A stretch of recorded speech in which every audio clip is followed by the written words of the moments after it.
अब इस अधिवेशन में अध्यक्ष चुनना था, सुभाष चंद्र बोस चुनाव में खड़े हो गए। महात्मा गांधी ने कहा कि अरे मत खड़ा होइए, लेकिन सुभाष चंद्र बोस खड़ा हो गए। महात्मा गांधी ने एक उदारवादी नेता, नरम दल का नेता खड़ा कर दिया। अब वोटिंग करने के बाद जानते हैं सुभाष चंद्र बोस जीत गए। सुभाष चंद्र बोस चुनाव जीतने के बाद और कांग्रेस पद से क्या देते हैं, ये लगता है कि गांधी और सुभाष चंद्र बोस में दुश्मनी थी, स्ट्रेटेजी। इस अधिवेशन में अध्यक्ष चुनना था। अब ये हुआ, पहले क्या था कि आम सहमति से एक अध्यक्ष चुन लिया जाता था।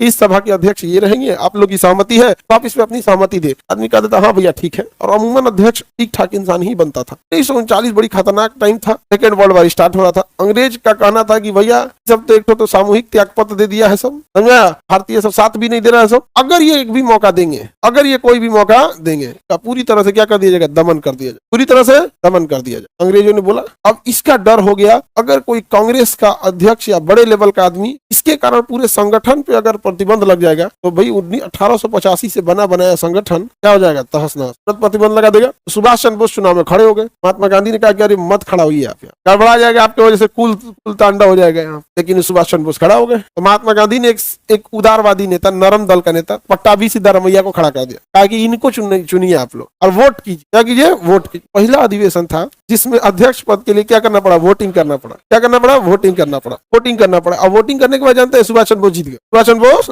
अब पट्टाभी सिद्धारमैया हार गए। बावजूद महात्मा गांधी सुभाष चंद्र बोस से कहते रह गए, आप अगर यहाँ आएंगे, कांग्रेस एक नरम दल की तरह लड़ रहा है, नरम दल वालों के पास विचार होते हैं, गरम दल वालों के पास आवेश होता है। गरम दल वालों के पास क्या होता है, आवेश। जैसे गरम दल में क्या होता है, क्या करना है वो हम नहीं जानते, मार के खत्म करो नहीं समझे, ये सब कुछ हम नहीं जानते हैं कि एक गाल पे मारो तो दूसरा गाल देंगे, पहले ही मार देंगे हम, तुम मारेंगे कैसे। गरम दल वालों का अलग हिसाब होता है ना, उसमें कोई ये नहीं कि कोई बस एक उसमें विचार होता है कि ते गलत किया है तुमको हम मारेंगे। तो गरम दल अपनी जगह पे ठीक है और जरूरी भी था उस समय डर पैदा करने के लिए, लेकिन गरम दल को क्या किया गया, गरम दल को एक बहुत लंबे समय तक नहीं ले जा सकते। तो महात्मा गांधी ने कहा कि आप अलग एक संस्था खोल दी। सुभाष चंद्र बोस ने एक अलग संस्था खोल दिया, फॉरवर्ड ब्लॉक, और वहां महात्मा गांधी ने कहा था जितना गरम दल का काम करना है करिए। सुभाष चंद्र बोस चुनाव जीतने के बाद अपनी एक अलग संस्था खोल लेते हैं, फॉरवर्ड ब्लॉक, और कांग्रेस पद से क्या देते हैं, अंततः वही होता है, अंग्रेजों ने फॉरवर्ड ब्लॉक को बैन कर दिया, समझा गया। और यहाँ जब इस्तीफा दे देते हैं तब यहाँ इस खाली पद को भरने के लिए आते हैं राजेंद्र प्रसाद। खाली पद को भरने के लिए कौन आते हैं, राजेंद्र प्रसाद। पट्टाभी सिद्धारमैया गांधी जी कर रहे थे, बैठ जाओ बैठ जाओ, क्या बात करते हैं महाराज, इतिहास में सब हमरा क्या कहेगा सब, हाँ हारला के बाद बैठ गया।